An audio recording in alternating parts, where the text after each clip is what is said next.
एक गांव में राजू और मुन्ना नाम के दो लड़के रहते थे।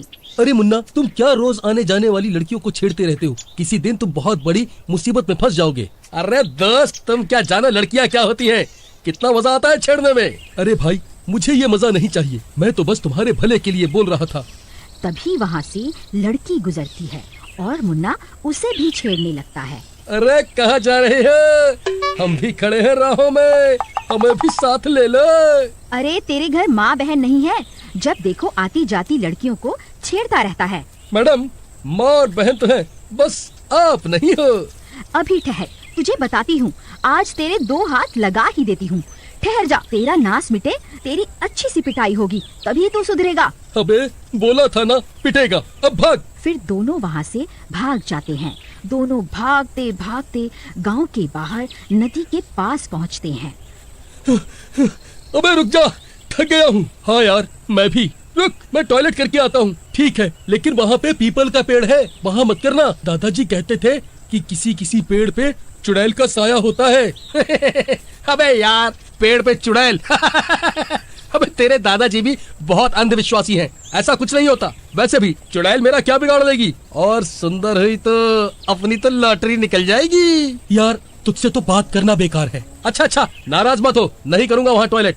ऐसा कह के मुन्ना चला जाता है। ये राजू तो बहुत अंधविश्वासी है। पेड़ के नीचे टॉयलेट करने से चुड़ैल आती है। अब तो टॉयलेट करूँगा, फिर बताऊंगा ऐसा कुछ नहीं होता। ऐसा कह के मुन्ना टॉयलेट करने लगता है और ऊपर से एक चुड़ैल झांकने लगती है और सोचती है, क्या शिकार आया है। बड़ा ही सुंदर और ताकतवर लड़का है, इसके शरीर में घुस जाती हूँ। देखा, टॉयलेट भी हो गया और कोई आया भी नहीं। तभी वह पलटता है और उसके पीछे एक खूबसूरत लड़की खड़ी होती है। अरे आप कौन हैं और मेरे पीछे क्यों खड़ी हैं? मुझे तुम बहुत अच्छे लगे राजा, मुझे भी साथ ले चलो अपने। अरे नहीं, मैं तो तुम्हें जानता भी नहीं, ऐसे कैसे ले चलूं? तुम यहाँ से नहीं जा सकते मेरे बगैर, और साथ तो मैं जाऊंगी ही, सीधी तरह नहीं तो जबरदस्ती ही सही। ऐसा कहते वो चुड़ैल अपने असली रूप में आ जाती है। बाप रे, ये तो चुड़ैल है। कमबख्त मारा राजू सही कह रहा था। अब क्या करूं? ऐसा कह के वो वहाँ से भागता है, परंतु चुड़ैल उसे रास्ते में ही रोक लेती है। डार्लिंग, मैं तो साथ ही जाऊंगी, पर लगता है मुझे तुम्हारे साथ टेढ़ा ही होना पड़ेगा। तुम सीधी तरह से नहीं मानोगे। ऐसा कह के वो चुड़ैल मुन्ना के शरीर में प्रवेश कर जाती है। उधर काफी देर इंतजार करने के बाद राजू मुन्ना को ढूंढते हुए वहीं आ जाता है। अबे क्या टंकी खाली कर रहा था? इतना टाइम लगा दिया। अबे भाई, बोलेगा कुछ या नहीं? वहीं चुड़ैल सोचती है, क्या सुंदर लड़का है, और ऐसा सोच के वो राजू को छूने की कोशिश करती है। हट यार, क्या मजाक कर रहा है? चल, अब रात हो रही है। अरे मुन्ना, ओ मुन्ना, अबे कहाँ है यार? अबे ये लड़कियों के कपड़े में क्यों आया है? शहर के सारे लड़के पीछे पड़ जाएंगे। आज तो मैं ऐसे ही घूमूंगा। तुझे आना है तो आजा, नहीं तो मैं अकेला चला। ठीक है भाई, चलो। तभी वहाँ से एक आदमी गुजरता है और मुन्ना रूपी चुड़ैल उसे देखकर छेड़ते हुए बोलती है, अरे राजा, क्या मस्त लग रहे हो, हमें भी साथ में ले लो। अबे पागल है क्या, जो आदमी होकर आदमियों को ही छेड़ रहा है? पहले लड़कियों को छेड़ता था, अब लड़कों को भी। ज्यादा मजाक किया तो यहीं पिटेगा। अबे आदमी होगा तू, मैं तो औरत हूँ। अरे भाई साहब, इसकी तो मजाक करने की आदत है, आप बुरा ना मानो। इसको समझा लो, नहीं तो इसके दांत तोड़ दूंगा। अरे नहीं भाई साहब, मैं इसको समझा दूंगा। अरे मुन्ना, ये क्या है? अब तू औरतों के साथ मर्दों को भी छेड़ने लगा। कहाँ छेड़ा डार्लिंग, मजाक करना भी पाप है क्या? तूने तो सारा मूड खराब कर दिया। चल अब घर चले। ऐसा कह के राजू और मुन्ना घर के तरफ चले जाते हैं। तभी वहाँ से राजू के बड़े भाई गुजरते हैं। अरे नमस्ते भैया। नमस्ते राजू। अरे क्या माल है राजू, बात तो करा दे। अकेले में मिलवाते यार। हमें मुन्ना पागल है क्या?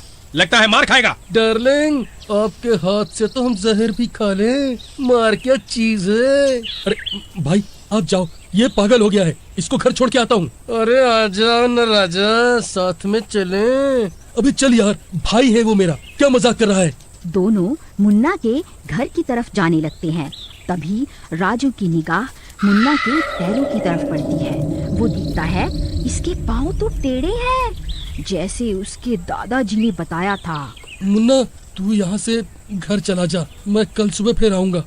ऐसा कह के राजू वहाँ से चला जाता है और जाके सारी बात अपने दादाजी को बताता है। राजू, मुझे लगता है मुन्ना पर कोई चुड़ैल का साया है। तुम रात में उसके कमरे की खिड़की से झांक के देखना। ठीक है दादाजी। राजू रात में मुन्ना के घर जाता है। मुन्ना के कमरे की खिड़की से झांकता है।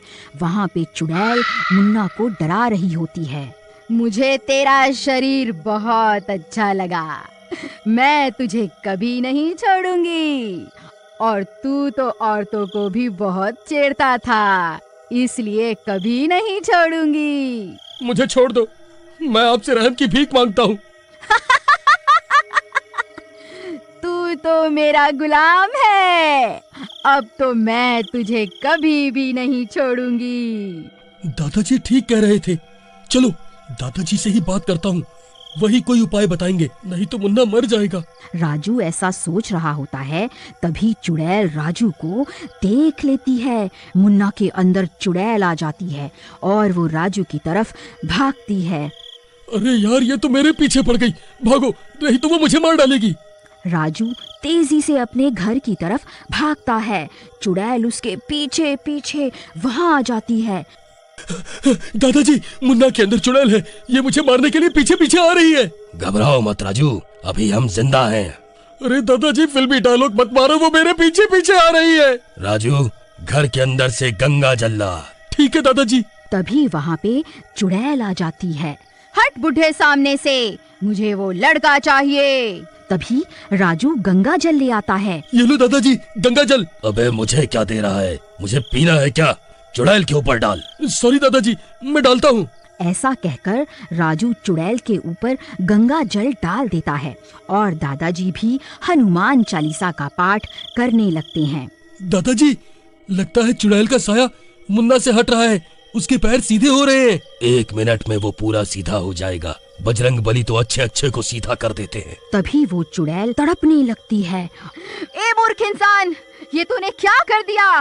नहीं नहीं, ऐसा नहीं हो सकता। अरे मर गई रे, ये मुझे क्या हो रहा है?